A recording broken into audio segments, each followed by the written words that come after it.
यही पोजीशन आपको 2000 प्रोफेसर भर्ती किए, उन सब प्रोफेसरों में आरएसएस के लोग हैं, उन्हीं की सिफारिश से वो लोग भर्ती हुए हैं। एक भी उनमें SC ST OBC के 10-15 के अंदर ही उनका हिस्सा सुनिश्चित कर दिया गया, जहां के हमारे हजारों लोग लगने चाहिए थे।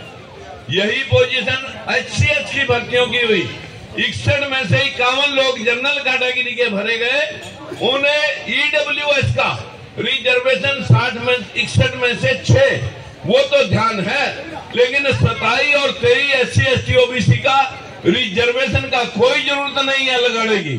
मैं आज आपको यूनिवर्सिटियों का जो काला धंधा है उसकी मैं एक वीडियो लेकर आया हूं, वो वीडियो आप जरा एक बार ध्यान से सुन लेंगे, और वो वीडियो सुन करके अगर आपको लगे कि हमें ये प्रोटेस्ट और तेज करना होगा, पूरे देश की यूनिवर्सिटियों के अंदर एक बार हमें शिक्षा के तौर पर हमला बोलना होगा, ये व्यवस्था हमें उठानी पड़ेगी। अभी आपके सामने मैं आपकी स्थिति के बारे में, आप कहां खड़े हो, आपके साथ क्या क्या हो रहा है, ये मैं एक वीडियो आपको सुनाना चाहता हूं।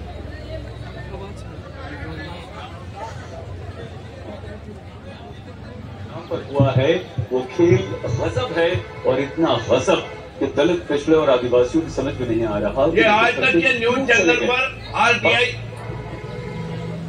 ये आज तक के न्यूज चैनल पर जिस दिन EWS का रिजर्वेशन 5 मिनट में पास हुआ, RTI इंडियन एक्सप्रेस अखबार ने लगाई, और ये RTI है जो RTI आज तक के न्यूज चैनल पर एक पत्रकार ने बोली और उसे मोदी ने निकलवा दिया।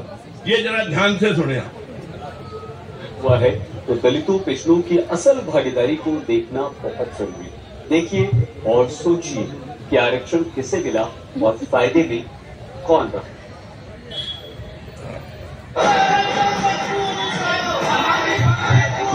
ये 6 मिनट की है, ध्यान से देना।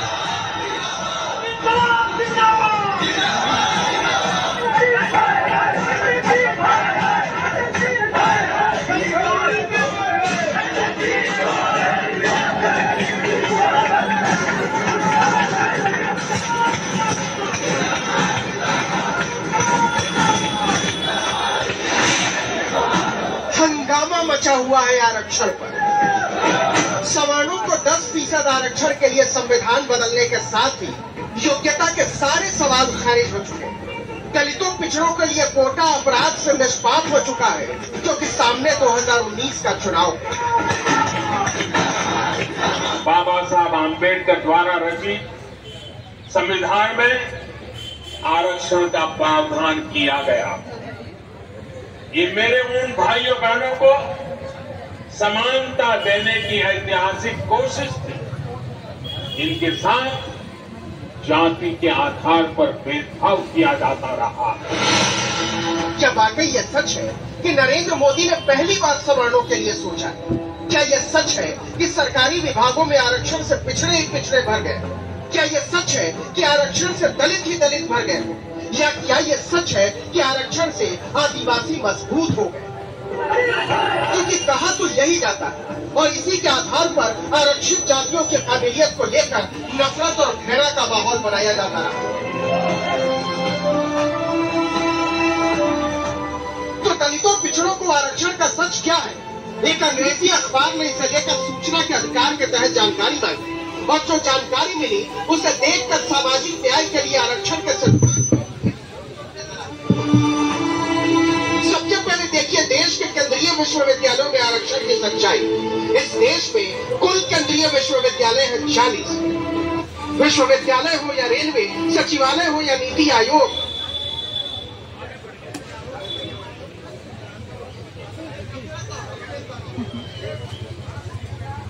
सबसे सचेत लोग रहते हैं, जहां से सामाजिक न्याय की संहिताएं फूटती है, जहां से देश को दिशा देने वाले लोग निकलते हैं। तो क्या हकीकत है विश्वविद्यालयों में दलितों, पिछड़ों, आदिवासियों को आरक्षण की?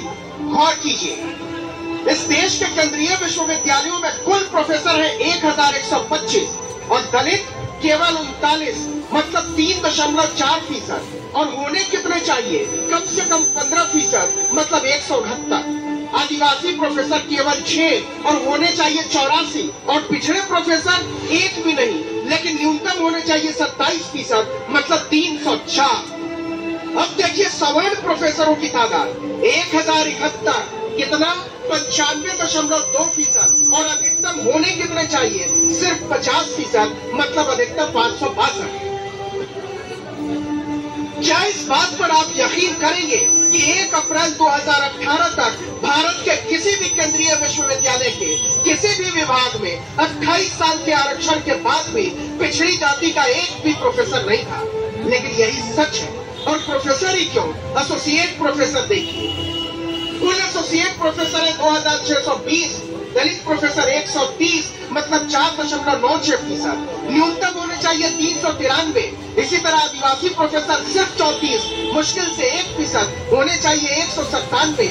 और पिछड़े एसोसिएट प्रोफेसर एक भी नहीं, लेकिन न्यूनतम होने कितने चाहिए? 707। प्रोफेसर की तादाद देखिए 2434, मतलब 92.9%, और अधिकतम होने चाहिए 1310।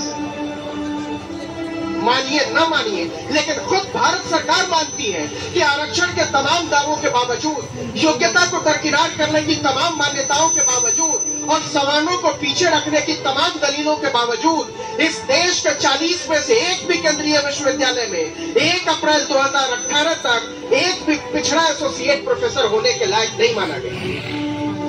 अब आइए असिस्टेंट प्रोफेसर। कुल असिस्टेंट प्रोफेसर है 7741, इसमें से दलित 931, न्यूनतम होने चाहिए 1161, आदिवासी 423, होने चाहिए कम से कम 581, और पिछड़े 1113, न्यूनतम होने चाहिए 2000।